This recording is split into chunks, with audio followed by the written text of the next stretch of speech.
तो आपण मैंने समस्ते बुलाबुली ना भोजी कर व्यस्त थे आउ चिकेन तो गोटे आइटम हो चिकेन तरकारी बनाऊँ आज गोटे किसी नुआ आइटम ट्राए करूँ। चिकेन को हलदी लुण सोरिष तेल गलई भल भाव में मैरिनेट करदे। अदा रसुण सुखिला लंका टमाटर गोटे पेस्ट तैयारी करदे। गोटे जगह किसी पियाज नहीं से गोलमरीच डालचीनी तेजपत्र आउ कि जीरा आउ गोटे गुजराती को नहीं भल भाव में भाजीदेवे। से अल्प टे हलदी गुंड लंका गुंड भी देदेवे। तापर टमाटो पेज जो पेस्ट तैयारी करते ताकू पकई गरम मसला दे लुण दे अल्प टे पानी दे मसलाटा को भल भाव में कषिबे। एबे से गोटे टमाटो को छोट छोट कर काटि रखिथे ताकू देदेवे। आउ कंचा लंका पानी दे आउ किछ समय कषिबे।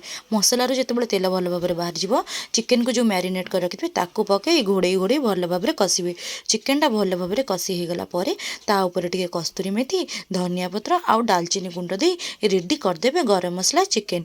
आउ आपण मैंने झोल रखा चाहते अल्प टिके पानी भी दे पारिबे आउ आलू भी ऐड कर पारिबे। वीडियो पसंद आसले चैनल को लाइक और सब्सक्राइब करने को जमार भी भूलिबेनी।